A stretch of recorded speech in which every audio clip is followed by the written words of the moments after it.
د دغه عالم او مفتي مناظره د ملحد سره وه او هغه په عالمي لیول وه، داسې نه چې کمره کې و بند عالمي لیول باندې. او ما ورته یا مزدورۍ کې وو، یا اوده و، یا د ښځو د بچو سره و، یا هم په دنیا کې سمنډې والې. ته د څه نه څه خبر وي چې ستا په دین باندې څوک اعتراضونه کوي، ستا په الله باندې اعتراضونه کوي، ستا په پیغمبر باندې. خو یو ځوان ورته ناست دی او هغه هلته جوابونه ورکوي او هغه ستاسو د ټولو طرف نه ترجماني کوي او ته دې خبر هم نه یې. دا احسان دی د دوی په موږ باندې. یعنې که دا اعتراضات به هغه داسې اعتراضات نه وي چې داسې ټس ټوسي معمولي. دا په ملحدینو کې چې مناظرې له راغلی خو دی به هم د هغوی څوکي که نه. او داسې غټ لیول سړی چې کم د هغوی اعتراضات وي ته به ورته حیران شي. کله چې اول پر هغه اعتراض وکړي ته به د اعتراض چې واورې که پوه پې شویله. په ډېرو اعتراضونو به پوه هم نه شي، دومره ژور اعتراضات. خو که په اعتراض پوه شوې نو په اولنۍ سیکنډ کې چا سره چې علم نه وي هغه به دا وایي چې یا الله خیر د دې به څه جواب کېږي. داسې اعتراض وکړي په انسان باندې.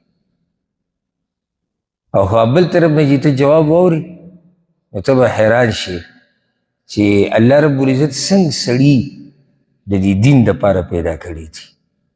انهم فتیة آمنوا بربهم، لکه څنګه چې اصحاب کهف په باره کې الله وایي دا ځوانان په خپل رب ایمان راوړل. داسې ځوانان ډېر شتي موږ ته خبر نه یو. هغوی د اسلام دفاع کوي، خلکو ته دین بیانوي، خلکو ته دین وضاحت کوي او د عامو خلکو کار په خپله دنیا کې مصروف وي، د هېڅ نه دي خبر.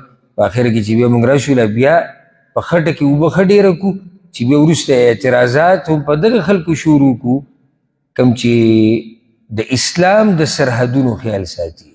سرحد دوه قسمه وي، باونډري هغه دوه قسمه، پولې دوه قسمه. یو پولې د ملکونو دي، د دې هم ساتنه کوونکي چې هغې ته فوج ویلی کېږي، دا حکومت خپل فوج. یو هغه فوج دی چې هغوی د اسلام د حدودو ساتنه کوي، هغوی د اسلام د حدودو ساتنه کوي. دا هم یو فوج دی او د دوی ډیوټي ډېره ګرانه ده. ولې ګرانه ده ډېره؟ ځکه چې دوی پسې شاته بېشماره مخلوق دی د دوی خبرې ته په انتظار ناست دی. ځکه که دی پړ شو نو ډېر عوام په دې مسله نه دي پوه چې دا خو د انسان پړ شو، ده سره به علم نه و. کېدای شي ډېرو زړه ته دا راشي چې یاره اسلام پړ شو والعیاذ بالله. نو د دې علماو په موږ باندې لوی احسان دی، لوی احسان دی په موږ باندې چې دوی زموږ د دین ساتنه کوي د الله په توفیق سره او موږ خبر هم نه یو. هغه مفتي مناظره وګورئ، دا خیر دی د انټرنیټ څه فایدهمند کار دپاره هم استعمال کوي، که د ټیک ټاکونه فارغه شوي او د فیسبوک د پالتو سیزونو نه یا د لیونو نه یا د کرکټیانو نه یا د نورو څه قصو میسو نه فارغه شوي که نه، نو سرچ وکړئ دغه مناظرې په باره کې او دغه مناظره پوره واورئ.